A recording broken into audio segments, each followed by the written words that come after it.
am so happy today to have Lisa Schroeder here. If you don't know who Lisa is, she runs Mother's Bistro downtown. And if you don't know what that is, what are you doing in Portland, really? It's an institution of Portland. It's been there forever and it's delicious. So thank you for coming here. I'm so excited to be here. Thanks for having me. Yeah. I have probably eaten at the old location like 30 times on 2nd Avenue. I know you're moved now to 3rd, right? Yes. I have been there a couple times too, but yeah, I just absolutely love the breakfast specifically. What do you order? What do you like? I always just got like the 2-egg thing, but I was looking this morning at that scramble that you have. That We have a sounds. few migas, the migas with corn tortillas, That's onions, my peppers, favorite. jack cheese. I think it was with spinach in it. Is that? Oh, we have a Greek frittata with spinach, Maybe that- feta, olives, tomatoes. That might have been what I was. Garlic. No, it's all good. It's all. I good. hope It is so. all good. It better be. Yeah. So yeah, I love it. Just tell me the origin of the restaurant and when it got started. And I want to know also like what the city was like around that 2000 time. Cause I moved here in 2006. So it was a little Oh, different, okay. but yeah, I'm just Little curious. after me. Yeah. I used to work. I was working in the business world. Worked for Weight Watchers International as a products and licensing manager. And after my 13th hour at my job one night, I'm trying to figure out what am I going to do for my family for dinner. I had a daughter and my husband. 7 o'clock. What am I going to do for dinner? And I'm thinking, well, I could do Thai and Mexican pizza. But there's no place that has mother food, the kind of food that I would make if I had time. If I wanted mashed potatoes or turkey, you know, in New York, you've got diners, but nothing is from scratch. And that's when the light bulb went off in my head. The world needs a place that serves mother food. There's no place that serves mother food. And so that was back in 1993. And that's what I decided to do. I set my sights on opening a restaurant called Mother's. Everything I did for the next 8 years was leading me to that. I was working at Weight Watchers in the time, knew I'd get laid off.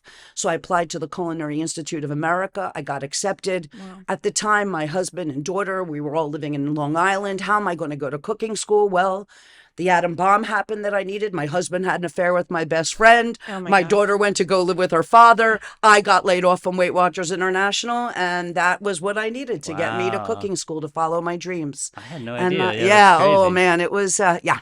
So I started the CIA at the Culinary Institute of America at the age of 33 with $100 in my pocket, and I just said I have got to pursue my dream, and I did. And they were the best 21 months of my life. And where is that? Where's It is in Hyde Park, New York. Nice. Yeah, Okay. near Poughkeepsie, where IBM was started. Oh wow. Okay. And I always knew I'd open up Mother's in a city other than New York. I just didn't know what the city was. After I graduated, I worked at Le Cirque and L'Espinasse, some 4-star restaurants in New York City. And I was about to get my full-time job. Okay, I'm going to hunker down. I'm going to work at L'Espinasse full-time. And I went to Europe for 3 months after I graduated school the Le Cirque closed, so I got to collect unemployment. And I said, okay, I'm going to do my final last hurrah. I'm going to go to Europe. I'm going to stage. That's working for free in restaurants and learn the way to do Okay. things. And then I'm going to settle down and open my restaurant. And I worked in Europe for 3 months. I was supposed to be 4. Where did you go? What I countries? worked I went to Spain, Italy, France, and Morocco. It's a lot. In Spain, I traveled, and in Morocco, what's so funny is one of the reasons why I wanted to go to Morocco was because my ex-husband number 2 was Moroccan, and I learned how to cook Moroccan food from my in-laws. But I thought, let me go to the source. Let me go to Morocco. Let me see what. Well, what I learned in my travels was that the food of a country is not found in its restaurants. Right. The food of a country, it's found in its homes, cooked by mothers for their families. And that's really where you get the essence of a country's cuisine. And I realized when I went to Morocco, you don't go out to Moroccan restaurants. They're all cooking that at home. And here I was traveling, but yet I had it in my hand all along with my in-laws teaching me how to make couscous and tagines. Wow. So that was a very important lesson. And I tried to work in Italy, but they wouldn't let us work because they said we'd be taking jobs away from Italians if we're working for free. But France was happy to take free labor, and I worked at in not far from Nice with Roger Verger, and I worked up in Haute-Savoie at l'Auberge de l'Éridon with another famous chef. And then I came Do you back. speak I was French? just Oui, je parle wondering- français couramment. Wow. And where did Oui. you learn Ani this? gami de bertivrit, avazalo zelkokar. I I'm so also speak impressed. Hebrew. Yo hablo Wow. español Super- también. oh my gosh. So that's But a three lot It's of- almost like you're languages, not an Io un American. poco italiano. Io parlo l'italiano, Amazing. penso che italiano è la più bella lingua del mondo. But anyway, yeah, I do speak a few languages. How did you learn French? Well, my ex-husband was French Moroccan. Got My it. in-laws would stay with me for months on end. Sure. So So you we had listen to to them communicate. talk and you would try. I lived in Israel for almost 4 years, so I learned Hebrew. I went to Hebrew University, and I work with a lot of Spanish guys, so I've got to Yeah. speak Spanish. Yeah. That And is I- wild. Yeah, I'm always so impressed with people that even know like one other Oh, I am language. too. But It's you're very like, un-American. Yeah. Yeah. How dare I? Yeah, no, it's I even know a incredible. little Chinese. So when I go to a Chinese course you restaurant, do. I throw out a few words, and they're like, "Oh, they love it." Nice. It's just fun to speak with the language that Yeah. people speak. It That's helps. so cool. Yeah. So, so then I come back to America. Oh, so I'm working in France, and I'm about to start my 4th month in France, and I get a call that all my checks are bouncing, my rent isn't being paid. Anyway, I came to find out that the person I was renting my apartment to in New York City was cashing all my checks and not paying the rent. So I had to come back to America a little earlier than I thought. Wow. I came back to a lot more debt than I had before since nothing was getting paid. But miraculously, I got hired by Shape Up America, the organization that C. Everett Koop founded, to do 3 weeks of menus. Anyway, whatever happened, I got hired for a consulting job that paid what I needed to pay to get out of debt. And a few days later, after I got back to America unexpectedly, I met my future husband. He was a friend of a friend. A friend asked me to go to a gallery and meet another friend of hers who she thought would be a good mate for me. But he was the kind of artist, enough about me. What do you think about me? And though he was geographically desirable living in New York City, there was another guy there who I hit it off with, and he lives in Portland. So Oh, how I funny. hit it off with him, Oh, that's and funny. we went out to out for a late night meal. He took me to see a show, Stomp, and then we started a long distance relationship. And then I realized, you know Wow. what?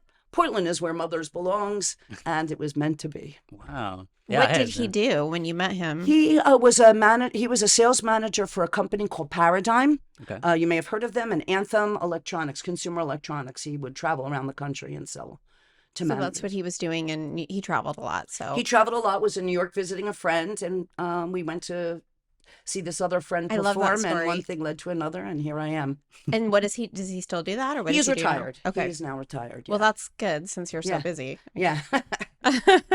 Yeah, I had no idea there was like so much to the story. That's Oh, wild. dude, Yeah. I got more baggage than Louis Vuitton. That's just a tip. We all do. It's That's such really a good interesting. story, though. Yeah, it's a great story. Yeah, and then you brought all that experience to the restaurant, and yeah, that's so. So when I cool. when I came to Portland to be with him, I wanted to work in a restaurant, fuel my oats. So I got a job at Bisaw's. Oh yeah. I was the chef at Bisaw's. Bisaw's for 2 years. Okay. There I earned my breakfast stripes. I never thought I'd be serving breakfast. What? But Bisaw's was so known for its breakfast, so I learned a lot about it there. And then when I opened up Mother's, I decided to serve breakfast and lunch and dinner and happy Yeah. hour. Yeah, That's you such do a an lot. Interesting. Yeah, like I never even. And it's a place to go just to get dessert too. Yep. Sometimes we do that. We have and a great pastry chef. It's one of my favorite just dessert places. Because our desserts taste like the food, not like sugar. That's so if right. you get a chocolate dessert, you taste the chocolate. Like you If would it's make lemon- at home, like a cake. It or you tastes like would make, lemon. yes. It's not just sugar. Yeah. She's a great chef. She is. Yeah, Debbie Um, Putnam. Well, yeah, I was just thinking that is an interesting choice because I see restaurants sometimes that only do dinner or like. Right. and It's you a guys- lot. It is a yeah. lot. And you do everything. Pretty Most much. of It Take is a all lot. that And there on. was a time when it was really useful to do a lot because here I was in downtown. Yeah. We had office Right, workers. that's We right. had business people. And they were there at all hours. at all hours. You'd That's have a true. breakfast meeting for 10 people, then come back for a lunch That's for right. 2. We had a built-in clientele Yeah. back in the day. And that's when I mentioned I've been there 30 times. That was like we had a Friday team lunch thing and we get to pick. And I'd always be like, I'm going to Mother's like because I think you did breakfast up until like 1 p.m. or something like that. Or 2:30 at the time. 2:30, yeah. And so I'd always just Which be is like, fun, 'cause I'll then you can go order get off the that. breakfast Yeah. menu. Yep. And We I- even tried breakfast for dinner for a minute. I always throw spaghetti against the I love refrigerator. and That's a see what very sticks. mother thing. I Yeah. love doing breakfast. You- my staff all hated children me. love breakfast for dinner. Yes. Yes, but kitchen staff would not love it. No, because that means you have to have all dinner That's stuff right. and pancake Yeah. batter. No. Yeah. They did not like it. And I get it, like from a inventory perspective, it doesn't make sense, but I just love breakfast. Yeah. I want it all the time. Yeah. But um, unfortunately, not enough people do. I know. That's what I I'm learned. the oddball. But, so yeah, I was gonna ask you, do you have a favorite thing there, or do you like what do you like from Mother's? I mean, All of it? the desserts are my favorite Yeah. thing. They do have a great bar with cocktails that change. Yep, and house infused cocktails. So I was- we infuse vodka with grapefruit, Right. lemon. We infuse tequila with jalapeno, garlic, and cilantro. So good. So our liquors have a lot more flavor That is than cool, on yeah. their own. I was thinking about that because I was like, I've never been to the bar. I don't think I've drank there. I might have had a beer. And it's a sometime, but- beautiful bar. Thank you. Yeah. Yeah, the new location is pretty fantastic. Like, Well, I doubled down. So what happened was we were at the old location.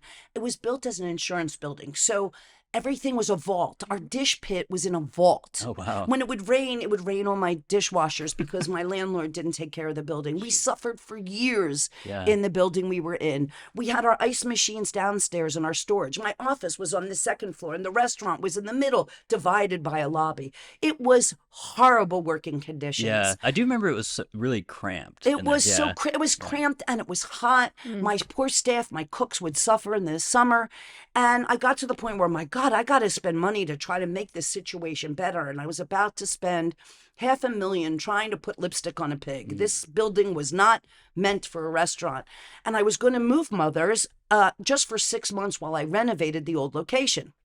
Well, some things happened. One, my landlord said to me, my current landlord, can't you keep your people out of my lobby? I don't want your people waiting in my lobby. I said to him, but your lobby bifurcates my restaurant. What am I supposed to do? Well, it's not unheard of in San Francisco to have to go out and back in again. Okay. Okay, so already I'm feeling unwelcome. Then I was lobbying for the building to be seismically upgraded because every day I'm worried It's that the all building is going to brick. crumble. Yeah, Yes, yeah. on my staff. And he said, you don't want this building to be upgraded. That means you're going to be closed for 9 months. Do you want to be closed for 9 months? So all these light bulbs are going off That in my sounds head. awful. Right, I'm about to spend $500,000, and this is the kind of landlord I have. So I went to look over at the Embassy Suites. There was Portland Steak and Chop House at the time, or Portland Prime, and I was just going to do a pop-up there while I renovated Mother's. And after I saw that other location, I said, why am I going to stay at Mother's? The other place was built to be a restaurant. Everything was all on one floor. You had your own loading dock. Whereas Mother's, it was such painful working Yeah. conditions. So I took a risk and I said, you know what? I've got 8 years left on my old lease. I'm going to go and I'm going to move Mother's. I can't stay here. It's not feasible. So I moved, even though I had 8 years left on the lease. I hoped that I would be able to either sell the business, sell the location, or make a go of another business, which I tried to do a little bar there for a while. And then COVID hit. So You mean a little separate bar? Yeah, we had a little separate bar, okay. the Velvet Lounge, That's and I was going to cute. rent out the main area. But then COVID hit and Yeah. everything went, as you know, to shit. Yeah. And so I negotiated with my old landlord and bought out of the lease. That's wild. Yeah, I didn't know that you had that much left on that old lease. Yeah. I had just signed, but it was untenable. yeah. There was Well, then just that no part way. worked out getting out of that. Yes. It was just not good I working never even thought conditions. about loading stuff into the Oh, restaurant. Like that'd be a dude, nightmare. Yeah. We'd get 10, 50-pound cases of red potatoes that had to go downstairs. Yeah. Then they'd have to get cut and put away. Then upstairs to be cooked. It was Yeah. brutal. Yeah. Jeez. Yeah. What was I just thinking about? It's Kind of funny. amazing that you continued that as long as you did. I can't believe we did it for almost 19 And years. you did it, Yeah. at least based on my experiences there as a customer, that was not at all. That was completely hidden. You from had you. no idea how we no. suffered. I mean, when I was listening to you talk, I was thinking, oh, yeah, that was how it was set up. But like, even as a customer, I never felt, Mhm. it never felt bifurcated. I never felt unwelcome. I certainly was never asked to wait outside. Right. Well, we wouldn't do that to anybody. Right. You know, I but mean, my you landlord treated wanted me everybody to. Yeah, very yeah, yeah. well, and nobody seemed stressed. You must have had generally incredible staff, We because do. nobody seemed stressed or like they'd been running up and down with the potatoes, or I mean, all I of that know. was just amazing. You hit it very well, like nice velvet curtain there. Thank you. Yeah. But I think what became most untenable for me is when I'd watch people trying to get in the front door and they couldn't because of the line. Right. Yeah. And I just I couldn't- do there was a vaguely remember that. constant Yeah. line. I couldn't bear to see it. Yeah. It just, this is not a way for a guest to be treated. And I just felt like we could do better. Wouldn't it And- also felt like maybe, to me at least, that like you had a customer base that had outgrown that, you know, Yes. and I think so we you just really need had- more. Yeah. We really did need more space in 2019, of course. Yeah. Then smack upside the head. Yeah. You yeah. think you need more space? Oh no, Right. COVID. The ultimate curveball. No. Yes, the ultimate. Yes. Here I was thinking an earthquake, On and who every knew it'd be a level. virus? Yeah. Right. Well, what I was thinking a second ago is I remember you were one of the most like vocal people during COVID of just because you were staying open and you were like, we're Trying. here and We tried. yeah. And I just think that's so important for, I don't know, during that time to not only for your workers, but for people that just want to eat and like. Yeah, we didn't And make want it to very support long. you. Though Yeah. we didn't make it very long. We only made it till June. Yeah. What was it? Was it that you weren't getting enough customer support because you're downtown and so all the businesses had shuttered? Yeah, well, we got obviously there was no in-person. Everything was shuttered. Right. We tried to do to-go Mm-hmm. from March until June. And then the protests started happening in downtown. Mm-hmm. My staff called me, I can't get over the bridge. Yep. I can't get over the bridge. Yep. I'm afraid to go home. I'm afraid to do Sure. this. And I said, why am I beating myself? Why am I trying so hard Yeah. to do nothing? Because really, when COVID hit, people were not buying to-go food from Mother's that much. I was trying to do our own delivery and not use DoorDash or Grubhub because I was trying to employ people, but it was ending up costing me a ton of money. Yeah. Right. And so I was just losing money every minute. And when people can't even get to work, I said, okay, I'm done. So in June, we just shuttered until COVID was over. And didn't I forgot about this until my friend who was a cook reminded me, wasn't there like, they had allowed restaurants to kind of semi-open and then closed and then opened again or something That like happened or- over and over, and I Yeah. didn't bite. Okay. I did not bite. I You're- did not open and close. We really held out until it was over. Yeah. Because that kills a restaurant. You invest in all the ingredients, you Right. gear up, All the and then you staff. shut again, and then there goes. So You just need that consistent. yes, Yeah. yeah. How did you make it through that COVID period? I mean, it must have been so stressful because I remember, I didn't own a restaurant, and I remember thinking, when will this ever be over? Like, will we ever? And all these people were like, we are never going back to normal. And thinking to myself, if we don't go back to normal, I'm not going to do super well. Like, I don't know about everybody. I mean, I'm an extrovert, but it was just like, I don't know about everybody else. And then I was thinking a lot about people in the service industry. And I was also thinking about people who can't literally have jobs all these industries, and people were going to starve. Like, this was before the checks started, but I remember thinking, people will starve. People will starve. Well, thankfully during COVID, my employees made more money than ever. Right, because the check writing did begin. Yes. Mm. So they So there were was some okay. pandemic relief. Thank but God not, they were Yeah, but not yeah. the A lot owner. of immigrants were not okay. Right. Because They they wouldn't got really qualify. screwed. Yeah. And a lot changed with Trump. He didn't let immigrants come in. And so anyway, the world changed. But Yeah, that affects a restaurant. yes, so a lot changed since COVID. Yeah. We got through it. We did get we got the PPP loan, which I had to pay back because I Right. didn't stay open. Right. The first Mhm. PPP loan was meant to pay salaries and keep people employed. Well, if the governor isn't letting you open your business, you can't do that. So I had to pay back most of that loan. Mm. Then we got a second PPP loan that was allowed to cover other expenses like rent and whatever. And that helped us a lot. And then we got the Restaurant Revitalization Act money. Okay. So I don't know if you remember that. I but don't the even know, yeah. government, well, the government, they bail out banks and Right, they bail right. out Yeah, airlines. and it seems like And a they good bail idea. out auto industry. Yeah. Well, the restaurant industry was trying to help them bail us out. We never This is asked federal for help. money. Yes. Yeah, I was just going to say, there's no freaking way the state of Oregon would have No, done no, this was federal money. Yes. And so they opened up an application process for people to apply for grants. Okay.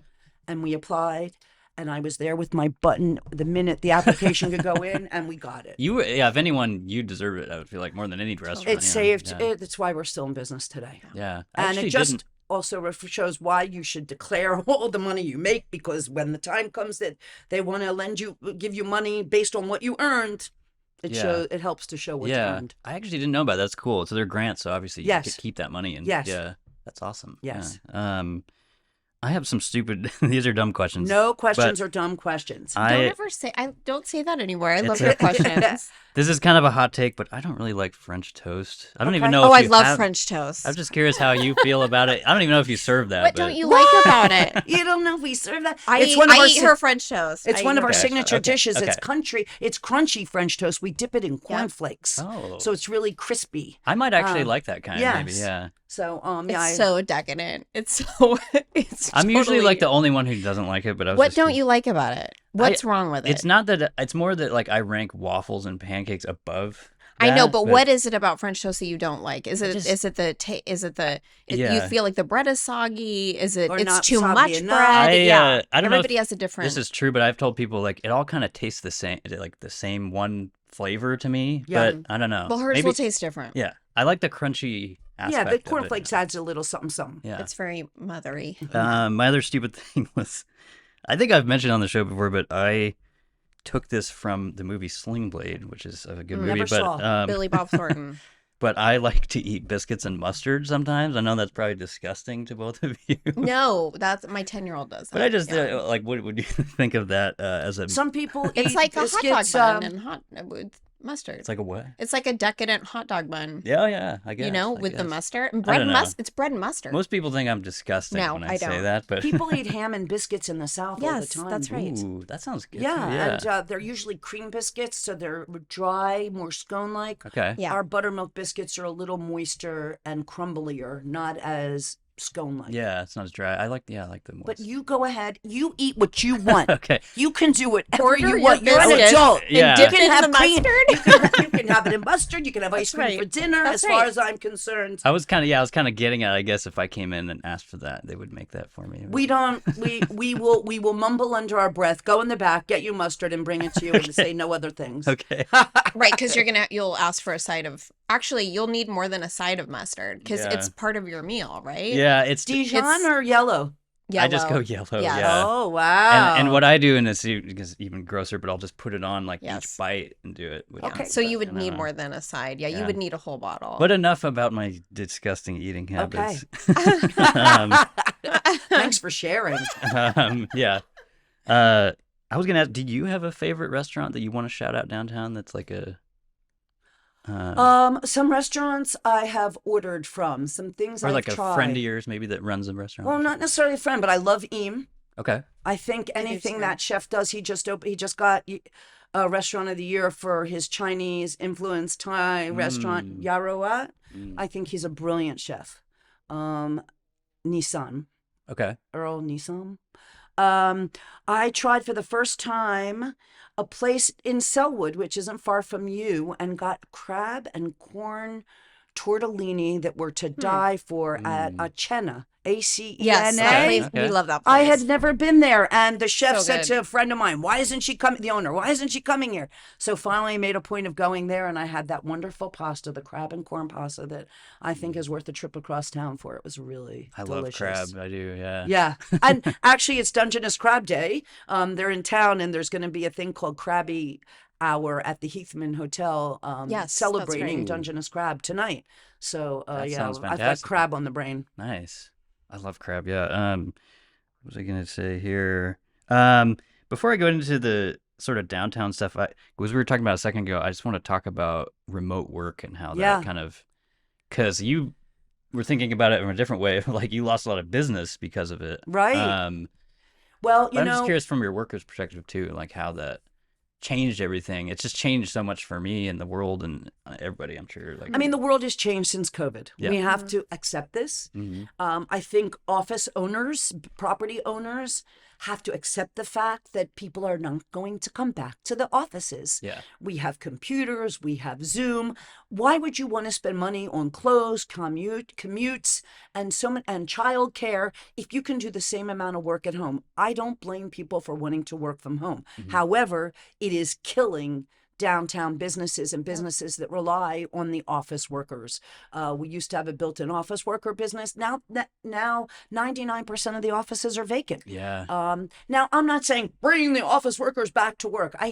Maybe that is the wrong perspective. I think we need to shift our thinking and figure out what can be done different with these spaces. Of course, I'm lobbying heavily for living spaces, but then I get told by Prosper Portland, well, you can't really convert offices to living because they are not seismically the same standard as a living situation, and people sleeping don't need the same time to get out of a building as somebody working in an office. Which is so ridiculous because if we're swimming in money here. If we wanted to retrofit that stuff, we could do it. If we wanted to make that into housing, the city could just implement it as part of a plan. and could kind of scrape up the funds to help It supplement wouldn't even the be landlord's scraping costs. up the hundreds. I'm sure you've been to City Hall to testify. Yes. Like the hundreds of millions of dollars that go flying out that door in one For afternoon research. is mind-boggling. Yes. Yes. And so I really feel that it's time to shake ourselves and say, okay, this is our new reality. Yeah, just do What it. are we going to do about it? What, one thing I envision, like, here's my utopia. WeWork started as a living situation. The guy was Israeli, Right. probably knew about kibbutzim. And what it was intended for was you would have people living around the periphery, and then in the middle would be the kitchen and the living quarters. Well, imagine this. You have a floor of an office building. Each floor is based on age. So you got your 60-year-olds, your 70-year-olds, your 80-year-olds. First of all, one of the biggest plagues of America today is loneliness. Yes. Hillary Yeah. Clinton Right. wrote Yeah. that article about it. Loneliness. So many old people do not have a community.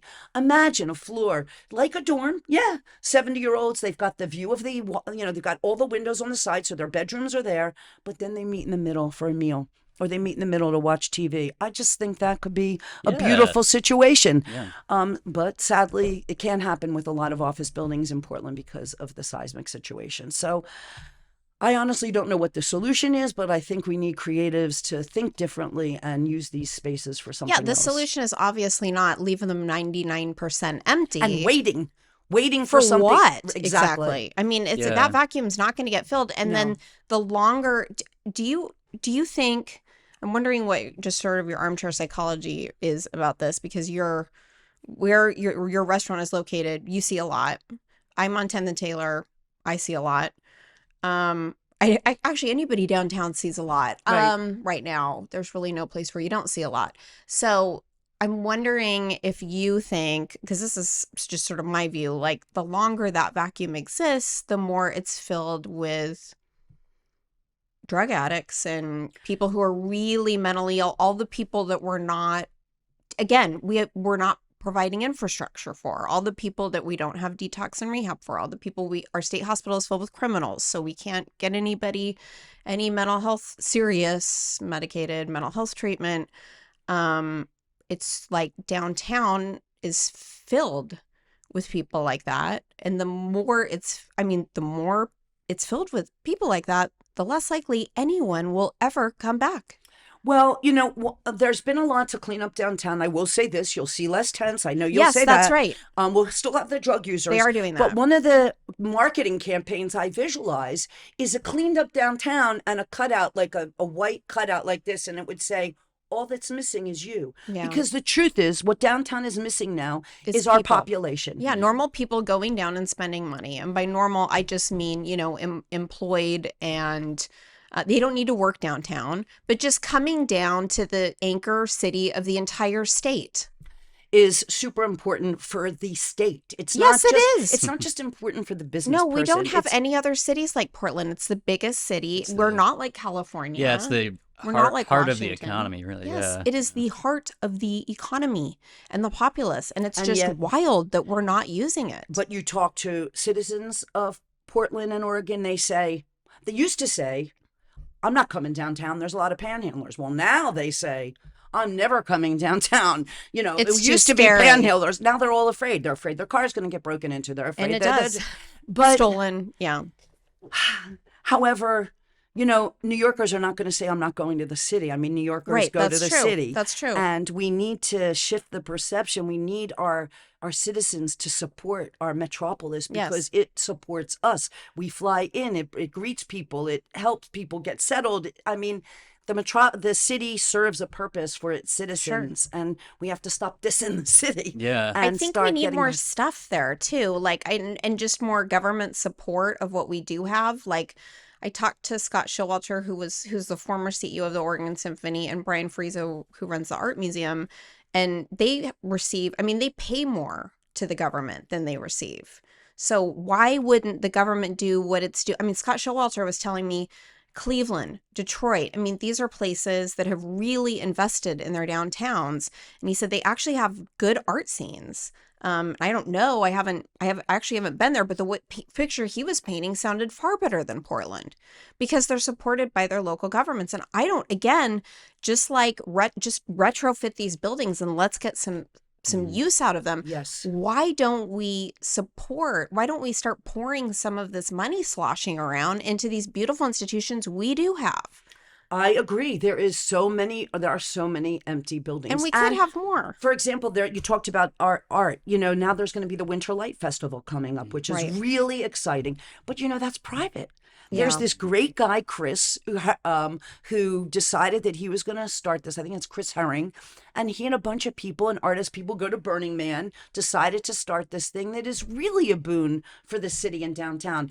That isn't the city doing it. That's an individual. He got a little city money, but I'm just saying it just shows the resourcefulness and what can be done. And it'll bring over 200,000 people downtown. So it can be done. Downtown can get better. Yeah. We just need devoted effort to making it so. Well, I like your WeWork idea. That's because I was thinking like maybe New York or some bigger cities are doing this, but there is this big looming commercial real estate thing that's going to blow up a lot of. My understanding is they have implemented that, haven't they? These buildings where it might be a subsidiary of WeWork. I don't know. We Live. Didn't they come up with that? I haven't heard of that. Yeah, no. So it may have been on the WeWork documentary that I watched. But anyway, at least one is set up, and it might be somewhere like, I'm sure it's somewhere like New York. Yeah. Or Chicago or something. Yes. Yeah. Because I was thinking whoever kind of unlocks that can kind of help with these other cities with a model for exactly. So, like for example, I stopped at Senator Wyden's office. I was in D.C. not too long ago, and we stopped there. And one of the things I was talking about is that these buildings need to get converted, and that's what he's hoping for. That some brilliant person comes up with the idea. And for example, I'm just throwing it out there. They'll argue, well, plumbing is an issue. We can't. We have to so okay. Well, there's compostable toilets. Maybe we can figure out a way. Some innovation. Yeah. Yes, let's do some innovating and figure it out. Yeah, there's enough intelligent people that can make this work. Because it is, you hear that same stuff. Well, you got to install toilets and showers, and it's like figure you said, it it's out. not seismic, but it's like these are old problems. Like we can. Have some solutions that are innovative. And I know we want people to live and we don't want them to get injured in an earthquake. And that was one of the reasons why I moved my restaurant. But I don't know, a roof over someone's head versus nothing? Yeah, well, and it's like you look at the risk of this big commercial collapse, and that seems like, that seems a pretty even bigger. bad situation, Yes. And it could affect other markets. And so anyway. So until downtown changes, until more people are living downtown or until more people are working downtown, I don't see the light at the end of the tunnel. I think you should execute these We Live projects because they did begin, it looks like they began in around 2016 or so. Right. But I did, this is where I learned about it. It was in the WeWork documentary. Yes, that's where I heard about it. Yes. So 2016, they launched it.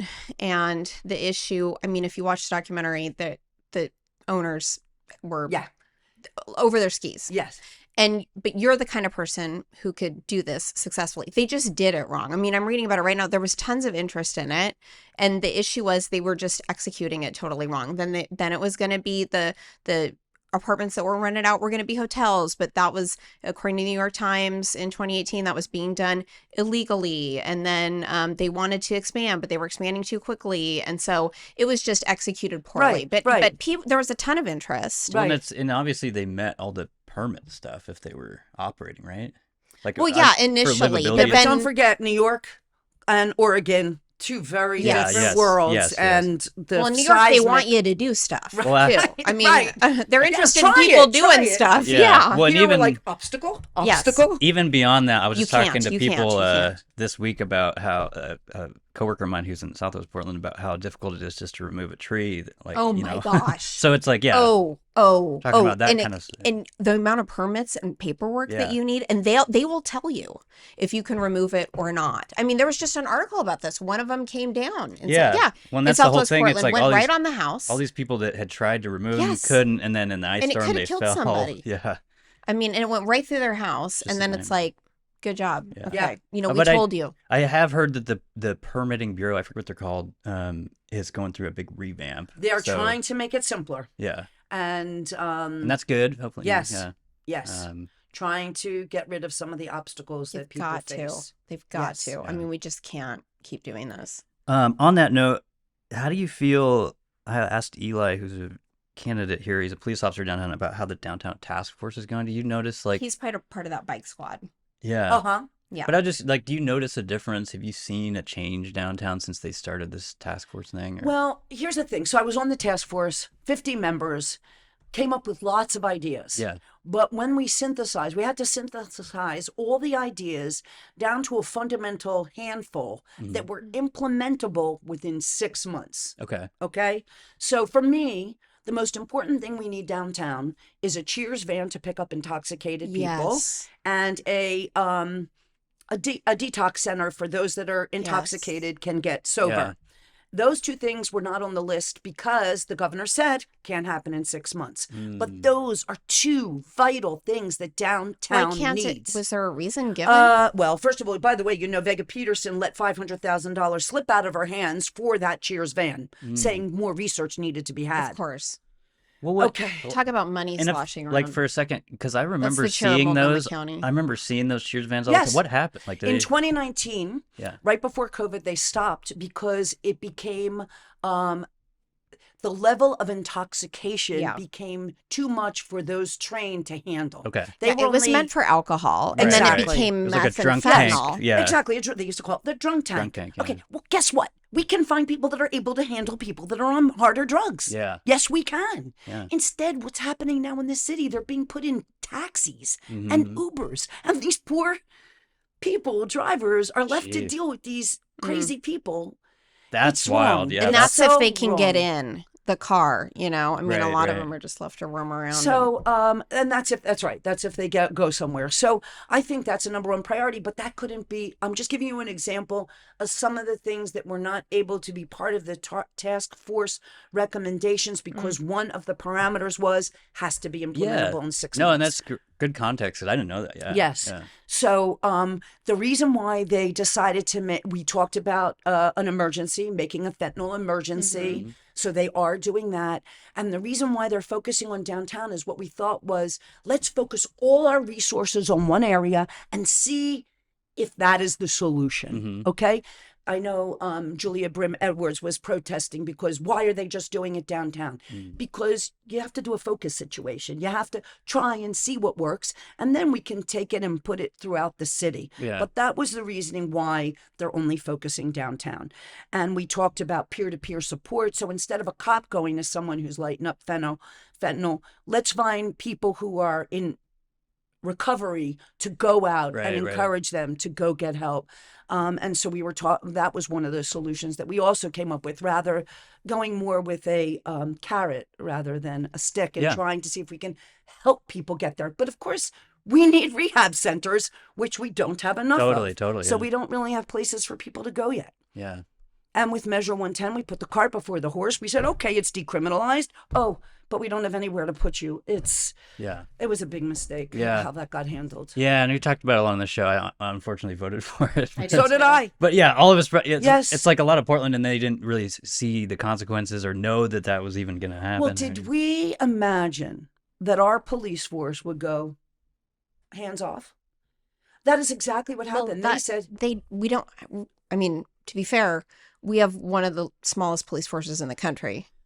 we do, but I feel that we are We're like 49th out of in a 50th. passive aggressive relationship with our police force. Honest to God. Say more about that. I feel that the police force, the police and their association got super angry when we tried to reallocate funds. That was, by the way, I did support Joanne Hardesty. Don't hate me, but it's not defunding. What they tried to do was take money that was going to the police and set up, like the PPR, set up another group that could deal with issues that the police should not have to deal with. It didn't happen, and it didn't happen right. Right. But this other group, instead of now Gonzalez, figured 3 other people now are going to deal with drug overdoses, right? He just set up a force from within the fire department to deal Because with he drug does Portland Street Yes, Response. but PPR was there already. They should have used those people to help with people who are on drugs and deal with that situation. Instead, they have a 3 group people that are now going to do that. The idea was to take the police and let them focus on their job. Of course, it got all jumbled, and of course, people said, "Oh, they're trying to defund," and the police got mad. wait a minute, you're trying to take money from Well, us. I think most of them left. I mean, they retired. They went to other cities. The exodus was massive. Okay, I don't know that, but what I It's do know true. is we had 1,200 police officers in 2019, and now we have really only 700. They say 900. Yeah, it's below but 1,000. Yeah. Yeah, but a lot of them are on but desk jobs. 200 are just they just graduated, Yep. Okay. and they have to earn That's their right. stripes. They have to go So- through DPSST. Right. So we barely have 900. We should have 1,200 or more. But so the police are mad. How are they going to punish our citizens? I feel one was, okay, they didn't cite the drug users. So it is not legal to publicly use fentanyl on our streets. Never was. Decriminalized, yes, but not legal. And You what you're talking about is that the $50 ticket thing or whatever? Anything. Yeah, yeah. Cite them. Yeah. Give them something saying, hey, you can't use here. But they didn't. They just walked by the users. I witnessed it. They did nothing. Mm-hmm. Add to that, they do nothing about property crimes. So now we have added drug users. We have a meth that is so powerful it makes people insane, smashing windows, driving into stealing catalytic converters, and the police say, sorry, we can't handle property crimes. You are citizens. Well, you're on your own. Yeah, So yeah. that, again, I take that as passive aggressive. You want to mess with us? We're going to mess with you. And so it's the citizens of Portland have been abandoned when it comes to property crimes. And that's why we see more and more of them, because there's no consequences. Yeah. Now, the police will say, well, if I arrest somebody for a property crime, then I take them to the DA, and the DA doesn't want to prosecute as a property crime, not worth our time. Or there's not enough defense attorneys. They're also not processed through the jail. Right. They spend all this time processing them, and they're let out immediately. because there's no spaces. And also, they can't get to the property crimes because they're too busy. Like one of my best friends was assaulted right near the Multnomah Athletic Club, actually, in Goose Hollow, like badly. She has a concussion. She's still suffering. And it took them 20 minutes to get to her because they had a queue of violent crimes that they were dealing with. And multiple, I don't even know how many pending calls, but it was way too many. It was like tens and tens of pending calls, also violent. So by the time they got to Mary, which wasn't a murder and it wasn't a stabbing, and by all, like, apparently it was less violent than the other stuff they were getting to, she had left because she had, like, gotten herself together. Property crime is kind of last on the list. Yeah. Well, it's funny because I agree with you that there is this passive aggressive relationship, but I also I don't disagree Did with you anything. talk to Eli about that? Well, I mean, I'd I be did. interested to I hear brought his it up. perspective. I brought as up the whole thing of doing like bike squad. younger people just do not like the police, and Right. I heard not that. just young people, but like off camera, I liked your interview. I just wonder if off camera you talked at all about whether Relationship. The he perception. sees. I don't know if I don't Because remember if none it of is. the police, I've specifically asked them this question, and I've talked to many of them, and including the head of the union, and none of them feel, and if anything, they feel compassion for Portland citizens, and they say, we would love to do more. Yeah. We would love to do more. We are trying to get people through training. Yeah, that's what I was saying, because I agree with your thing, but you kind of pointed out the two things that I always hear is our hands are tied as far as what we can do, and then also we just don't have the staff to Yeah, but you know. I just can't keep hearing that anymore. I know, it's like you go frustrating. into a restaurant and you're not getting any service, and they say, well, we don't have enough staff. Yeah. Well, then don't open the restaurant, okay? I mean, I don't want to. We had that excuse during COVID. Oh, we can't do this, and we're understaffed.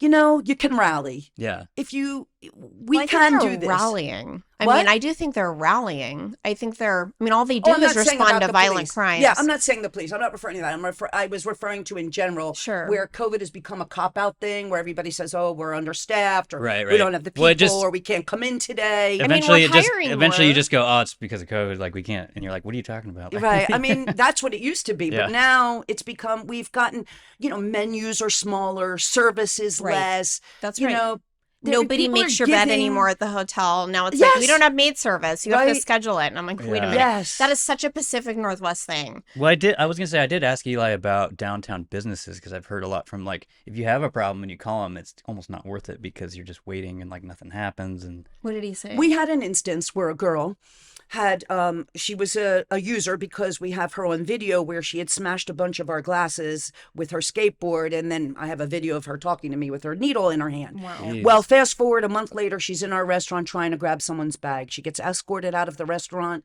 says you can't be in here. She takes her skateboard, walks down the block, got it on video, and smashes her skateboard against the window of one of our guests in their car, and their window got Jeez. smashed. wow. Cop on bike comes by, said, this just happened. This girl, I know who it is. Here's a video of her. She just did this. Sorry, I can't help you. We don't deal with property crime. Hmm. He was right there. Could have done something. Sorry, we don't deal with property Does Bike crime. Squad not deal with property crime? No, I don't- no, but then I came to find out, well, that somebody said to me in the police, oh, that was wrong of him. He shouldn't have said that. Yeah, he that's should have what it- done something. However, that was the answer. It So seemed I'm like saying, Yeah. That what would I'm be saying very is- frustrating. Is everybody now is using That would be something as an infuriating. excuse to Yeah. not give 100%. yeah. People used to be compelled to give 100 or 150%, Yeah, I could and now totally- everybody's like, well, I could totally see that. Yeah, because it's kind of it just spread into every Every aspect of our facet life. Yeah.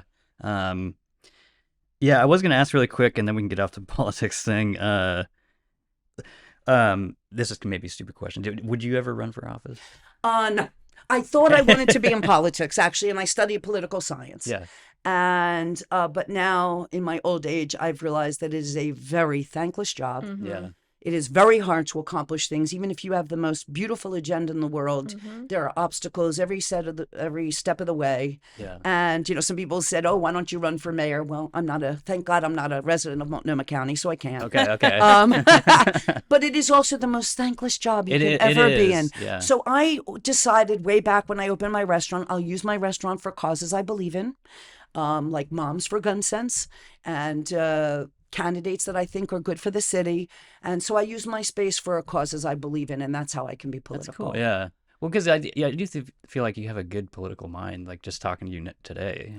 I'm very involved. Yeah. I'm You very are. You're very aware. involved. Yeah. But I try Thank to help you. from the sidelines. I do want to say that when I was first asked to be on the task force, at our very first meeting with all 50 members there, I do want to say this, that they said, well, we're going to divide into 5 committees. And the governor said, we're going to have one for safety, one will be homeless, one will be taxation and permitting, and there were another 2. I don't remember what they were. And I have to tell you that I stood up in that meeting in front of everyone. I said, wait a minute. What about the drug committee? Because this is what is killing our city. Yeah. It's the drugs. Hmm. And they all responded with, well, that'll fall under the safety committee. So yes, we'll deal with it, but it's going to fall under the safety committee.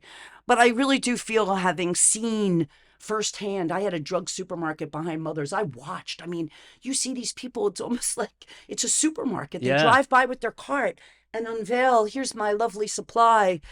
It was shocking to me how much drug activity is happening in the city, and I don't see how we're going to get beyond this. And I'm glad, don't therefore, either. that they declared a fentanyl crisis, because this Mhm. has got to Yeah, stop. but I mean, declared a fentanyl crisis. It's This just was like, a crisis 2 years ago. Yeah, that's the thing that got to me about it. It's like, obnoxious. because You I don't see declare stuff. a fentanyl crisis. Go do stuff. Yeah. Like, I open whenever up the I see that kind of detoxes. stuff, I'm like, where was this? Yeah, like 2 or 3 years Yes. ago. Driving you know, Commissioner like- Myron, crazy, and from Multnomah County. She's great. I love her, and She's great. I absolutely get it. And she does all that street medicine. She's in the ER. She sees these people daily, and I just feel like she gets it. She's got an entire. She should have been the has chair. she should have. Thank you. She has an entire roadmap of what needs to be done. Yes. And gosh darn it, if the chair will not sign off on this, and Nothing. nobody understands that Multnomah County is literally a fiefdom, and unless the chair signs off on whatever plan it is that you do want, it's never coming up for a vote. That's right. And what we also need to realize as citizens, that the city and the county, the poor city, poor Wheeler, Yes. is at her mercy Yeah. for many He things. should not have written her that check. He should not have given them that check to the joint office. And I was really proud of Mingus Maps for being the only city councilor voting against that. That blank check to Multnomah County has got to stop. Well, I just know that they're responsible for the health, Yes, they the are. jails, and All- the mentally everything ill, that doesn't and they're work. doing nothing. Yeah, and And the that's city yes. gets blamed for this Right. craziness. It's true. It's true. Yeah. Well, and then of course there's this dysfunction of the county handing out tents and the city cleaning them up and throwing them away. So we're paying for these people to get very nice tents. I mean, they're incredibly nice. And we hand them out like candy. We don't keep track of how many. Anymore? Oh, we're still handing them out. Oh, yes. Oh, yes. Oh, no. That was agenda item 1 during the ice storm. Hand out tents. Hand out tents. So we're paying to hand out the tents, and then we're paying the city to clean it all up and throw it out. It's the craziest system I have ever seen. I mean, this is our local government. Yeah. I think it's one of the things that maybe, people that don't follow politics as much really, because like we have this just Byzantine Yes. system of like the count, like you said, the county and the city and how they work together. People don't even know like who has more power, what they control, and Because it's so confusing. Right, they have no idea. Yeah. So they point the finger at Wheeler. They and do, it isn't they do, really yeah. his fault. Yeah. Yeah. One of the things we discovered again in the committee was the lack of cohesive work, cooperation. Zero. You have so many nonprofits doing Yes. exactly the same thing. Yes. True, yeah. Somebody needs to And get where is the money? Like, what are they spending it on? What are their a results? lot What of are their duplication. metrics? So we really need to coordinate. So hopefully with coordination, Some we'll get transparency, things to happen. can we please get some metrics on your results? What is your data? I mean, these nonprofits are basically public entities. They're almost entirely publicly funded, but you cannot do Freedom of Information Act requests because they are nonprofits. So we could require, like the city or the county could say, we will give you money. Like Sharon Myron always says, I'm happy to write somebody a check as long as there's an agreement that I get access to everything. I want to know where every dollar's going. I want to put it up on a website. I want to know what their metrics are. I should be able to press a button and find out where every single public dollar is going. And we don't have that. So it's just floating around out there. And I think the results are, they stink. I have eyes and ears. I mean, they're not good results. We see the results. There's no result. If anything, it's negative. No results. It's just getting worse. And I'm a doer. Like this must drive you nuts. You know, when I have an idea, okay, let's make it happen. One of the reasons why I'm not in the bureaucratic business world is because I like to see things happen. Right. It's too slow. And watching the You have to do city, private I sector. am. Oh my God! Please, we can make things happen. So. Yeah, and I think there's like a threshold or like a finish line. Like I think people are finally realizing after 2-3 years of like seeing nothing that they want something to change. Right. And Right. But for some people, I think it takes longer than others. But Yeah. Can we talk about? I'm curious too, just your thoughts on like how I guess would you be voting in this city? I don't get to vote for Multnomah. Oh, okay. I'm in Washington County, Okay. so I can't vote. But I can influence the vote, so that's Yes. why I Yeah. use my restaurant for As a business owner. candidates. Yeah. You know, I'm Absolutely. supporting Jessie Burke. Okay. Love Jessie. Yeah, I think she's got a great head on her She shoulders. sure does.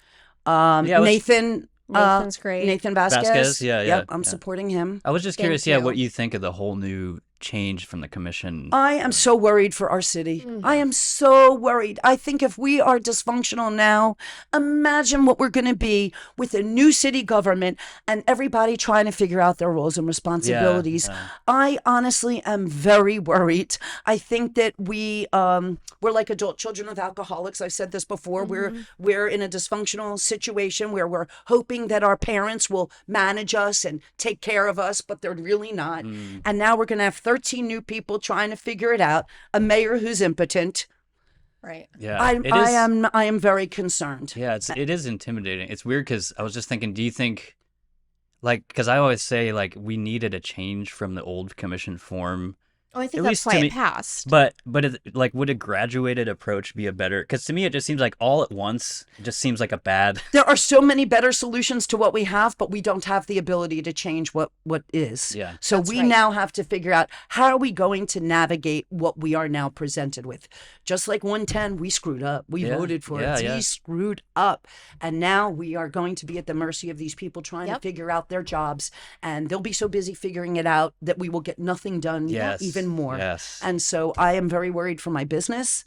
I mean, currently Mothers is losing money every month. Oh my gosh. We are a fraction of what we were. I am paying to stay open, thankfully to the money I got from the government, but we are not profitable. And how much longer can I go on like this? How Yeah. long can this go on? How long can we wait for the That's city to really get their scary. act together? I am very worried. Yeah. I mean, if a good restaurant like that, such a good restaurant and I think it's a pillar of Portland is suffering like that.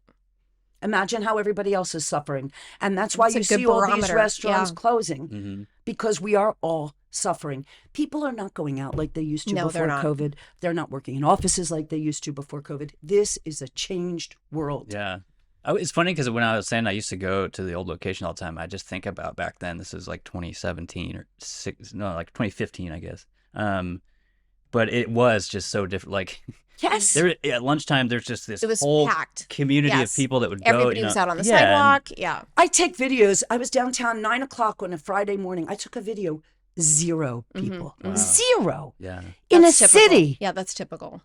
0. Yeah, it is wild. Yeah, because even like more towards your area, it's like Oh, there's it's- like a business here or there, but it's just everything else is Yes. gone and closed still and- boards. Yeah. We still have boards up on our windows. Yeah. I belong to the Downtown Retail Council, and about a year ago, they decided they were going to do a promotion with flowers in front of each Right. place. You know, I remember that. Oh, isn't that pretty? We're going to do flowers. And I said to them, this is lipstick on a pig. Yeah. How about we get the boards down? Yeah. How about we make a city again? Make it. I just felt like, what a waste of time and energy. Who wants to see flowers in front of a place when there's boards all leading up to that Right place? next door. Yeah. But there's no more money for downtown marketing. There used to be $1 million budget. Now it's $200,000 to market downtown at Oh, a wow. time when we need real marketing. Wow. I didn't know So, that. Yeah. there's no money. Um, And that's what we spend money on. yeah. Flowers. Yeah. I didn't actually know that. That is. Did you know that flower thing? Yeah. Okay. Yeah. Because there's retail in my building, and I'm friends with the owners of the retail spaces. Particularly, there's a really good makeup store called Event Cosmetics. Yes, she's a big Catherine proponent. Seeley. Yes. She's amazing. Yes. And she's very active. Yes. Yes. And she's just, I'm wearing some of her products. I mean, she has very nice things and she makes them all herself. She's a former model. I think she's a former New Yorker. Maybe. Yeah, she is. But she's very involved. She is. And she's very sophisticated and she's very smart. And somehow she has managed to keep those doors open. But, she talks to me all the time about how this is supposed to be a place of beauty, like Mhm, where people go to look pretty. And she's like, no women are going to come to my store Front door. and buy makeup. Like, they're not going to do it. And to the extent they do, they'll probably go to Sephora, which has a little more foot traffic just because it's like near the Starbucks and it's near, well, not the Nike store. I mean, those plagued Nike stores.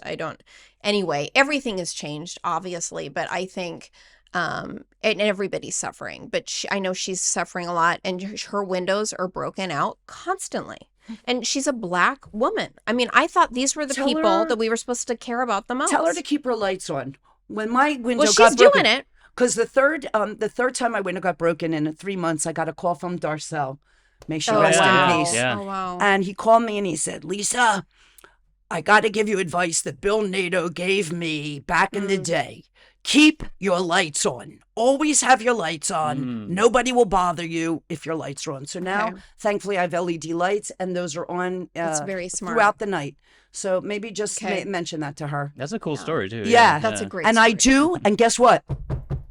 My windows haven't been broken Okay. lately. That's good So advice that's too. cool. Well, Yeah. we need to blast that out Yeah. to all business owners. Keep your lights on. Yes. That reminds me of I didn't actually write it on here, but I was going to ask you. You don't have to say this if you don't want, but you have any cool celebrities that come in? Oh, we get lots of I'm celebrities. sure you do, right? Yeah. I mean, I can't remember them all, but we have fed Ron Howard, Robert Plant, Wow. the guy from Indiana Jones, That's a great question. Harrison Wendy. Ford? Harrison Ford. yeah. Jet, the one who was in the funny comedian, the blonde who talks like this and was in the White Lotus.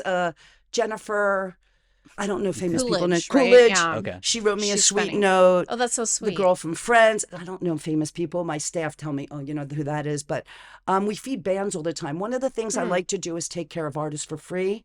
So when bands Wow. come to town, even burgeoning artists, if we know about them, we'll invite them to the restaurant and comp their meal Amazing. to support the arts. It's Yeah. Thank you. so that's how Thank I you get so political. Is I much. give stuff away in little ways, you know. That's such a big and deal. say thank you for putting your art in the world. Here, this is a gift from me. Yeah. So that's just one of the things. And most, I was going to say, probably, I guess you say most of the venues are down there anyway. So Yeah. Exactly. Yeah. So Los Lobos comes in all the time when they're in town, and Katie Lang's band we fed, and Imagine Dragons when they were Right. at Piddly. My husband said, "You're going to be in arena someday," and sure enough, Imagine Dragons So is now cool. in the arenas. Yeah, But my husband really loves music, so he reaches out a lot to the artists. that's Oh, cool. that's great. Can we talk about the Mother of the Month thing?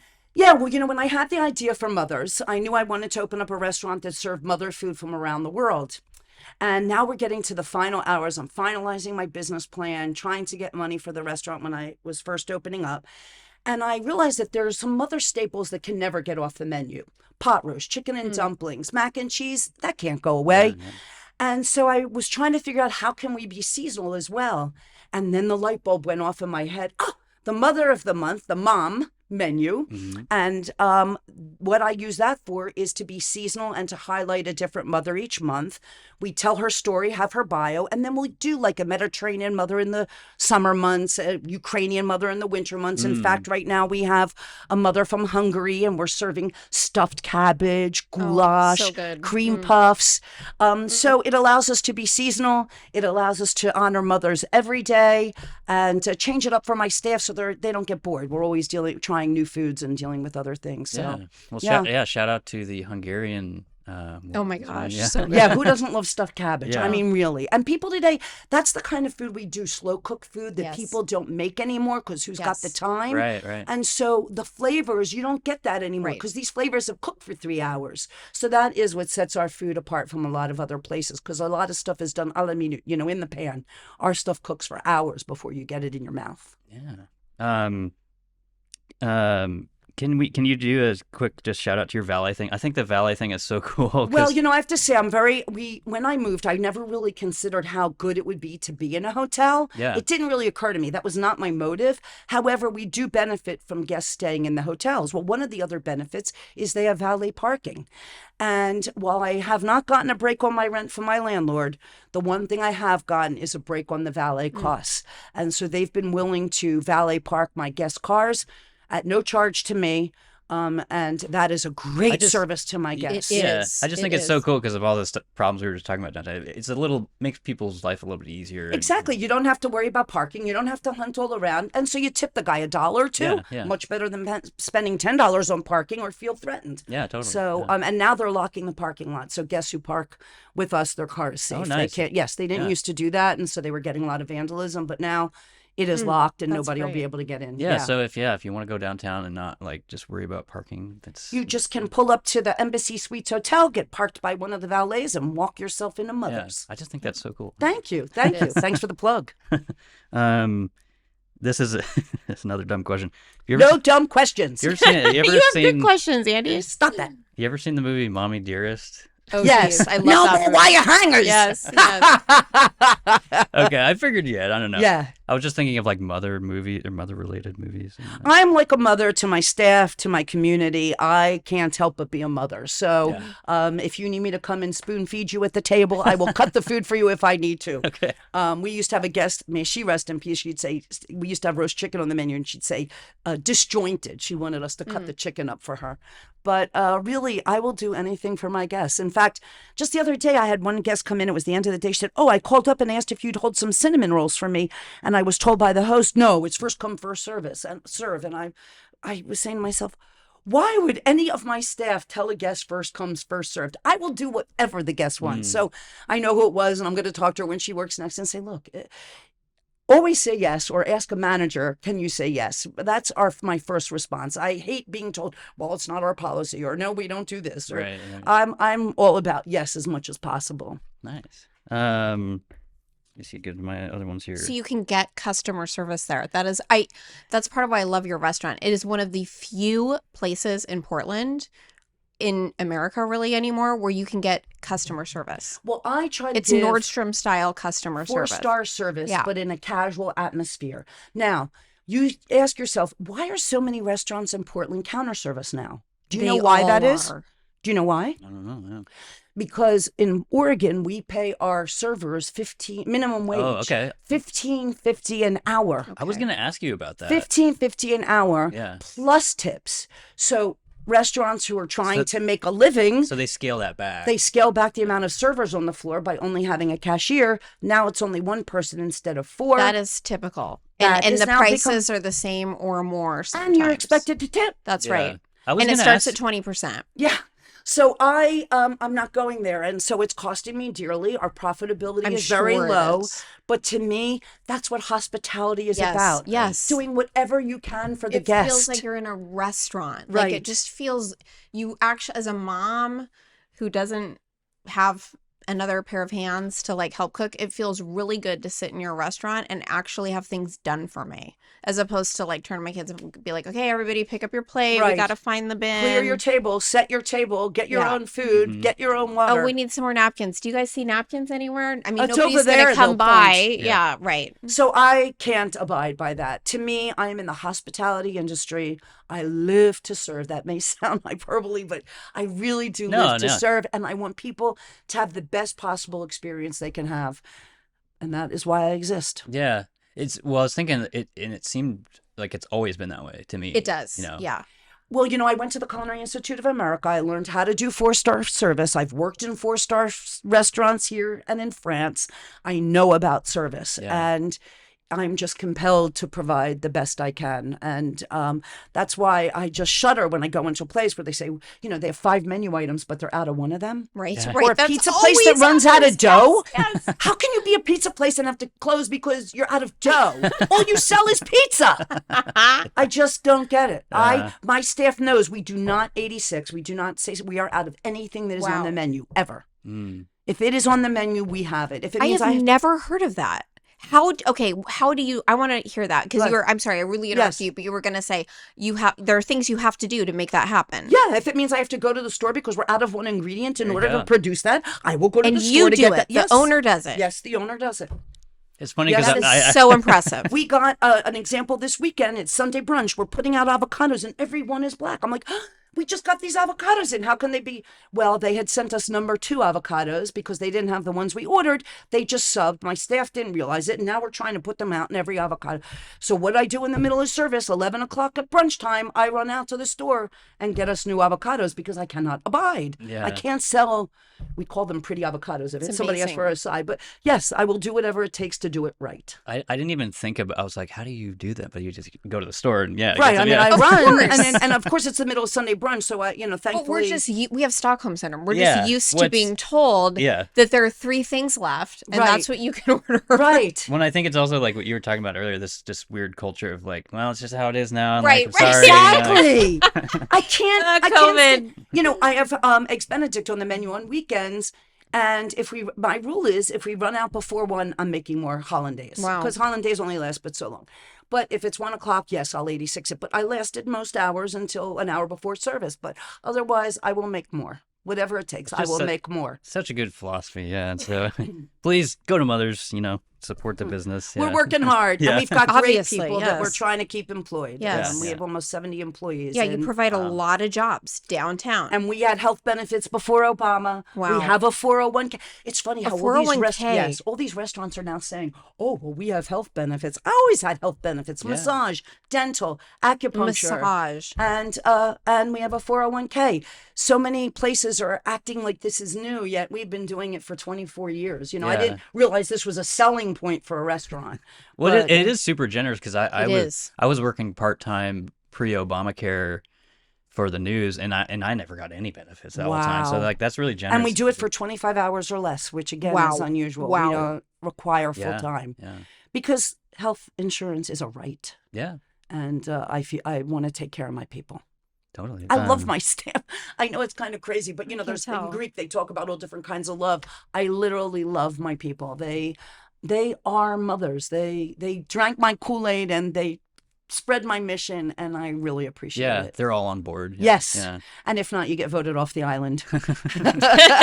We really do. We just hired someone in the kitchen, and he was saying some, he's only been there a week, and he's already dissing stuff. And I'm like, okay, I don't know if you're going to make it here. Right. Yeah. Yeah. Can you tell me what's your favorite thing about the Northwest, Pacific Northwest? Could be anything. Well, I'll tell you one of my least favorite things is how dishonest people are to your face. I never really knew what passive aggressive was until I moved to Portland, and I'm learning the Portland way. Okay, And as a New Yorker, it must be stunning to you. well, because I'm honest. You ask me how I feel about something, I will tell you. Yeah. However, that's too much for Oregonians. They can't take it, you know. So if you're not happy with something, now I'm learning to just shut my mouth. I'll do the Oregon way and figure out how to go around something rather than try to get at it directly, because what I love is the outright friendliness of people, and they seem that they're very friendly and they're very kind. But then in the back, then behind that is some other stuff that lurks that I'm not always aware of. So on the surface, they seem really nice. But, you know, examples of like somebody will say, oh, well, we should get together. And I'm like, okay, yeah, let's get together. January 30th, what time? Okay, I'm there. And then, you know, then they'll not show. Flake out, Wow. And I'm like, you know, my time is precious. I made this time for us, and you don't show. Ugh. Yeah, that is it's very Pacific I've dealt with that a Northwest. lot. Yeah. Yes, I'm sure you've dealt with that a lot, right? I mean, you have this radio show. Yeah, even the flakiness, like before I do this, was just like, you know, people had me up for coffee. They do that, and just like, what are we doing here? Yeah, I can't. So I'm trying to learn how to not to be so direct, because it isn't always productive. So I'm learning the Oregon way of, you know, kind of beating around the bush. It's funny too, because I'll ask that same question and people will say the opposite, just like, people are so nice here. And I more agree with you of like, they are nice, but there's something behind that. There is something behind. They're going to talk about you behind your back. They're going to make some comment. They're going to, passive aggressiveness is real. It is very real. It is very real. They will not come out and say that they're not happy with something. They'll find another way to let you know. This is my dumb peanut butter question, which she knows, but do you like crunchy or smooth peanut butter? I will tell you, I would never think that I have an actual peanut butter that I have to get on here and tell you about, but I will tell you that I have found the best peanut butter, and it is New Seasons, crunchy, Jacobson salt peanut butter. I literally bring it to really good. I bring it to people as a gift from at it when I bring Marionberry jam and that peanut butter, because I think it's the best peanut butter I've ever eaten. It's super peanutty. I think they roast the nuts and add them back in. I don't care. They're super crunchy. It is the most flavorful, and I do like crunchy peanut butter. Yes. Oh yeah, that's so I highly recommend it. Yeah, highly recommend New Seasons. Give it a shot. I will buy that too, because I go to New Seasons almost every single day in Vancouver. Okay. Where I work, but yeah, I'm gonna buy that. Pick up a jar. Yeah. You will not be disappointed. That's awesome. And I make no profit from this announcement. Yeah. I just love it. Is there anything else that you guys want to talk about before we wrap it up here? I think this was great. Thank you so much for thank you for having me. Yeah, you're always welcome back. Thank you for the restaurant. Thank you for what you're doing for Portland. Thank you for what the jobs that you're providing. Thank you for the influence that you're providing us. It's a bright light in downtown. You know? It's a bright light. Yeah. I try to make it so. That's one of the reasons why I painted it yellow, because there's enough gray in this city. We need a little sunshine. Yeah. So the decor was intended to create a warm and fuzzy space. So thank you for noticing. And it does, and it's very sparkly. Yep. That's a what lot I love. of gold. I have two girls. It's very sparkly. And no sun, so we need gold in our life. And you did it perfectly. Thank you. It feels very light, even though, like you said, I mean, no sun, but it feels bright in there. You did a great job with the lighting. And, you know, so many restaurants were opening with cement chairs and cement floors. That's true, yeah. That industrial gray walls. Look, yes. And I said, no, I've got to counter this everything's like atmosphere. slab. Yes. Yeah. The other thing I spent a ton of money on was soundproofing. There are some restaurants that I am not going to name, but I've been in. I sound like an old lady, but I swear to God, even if I was 12, I could not hear the other guests at the table. Same issues, And I won't go back.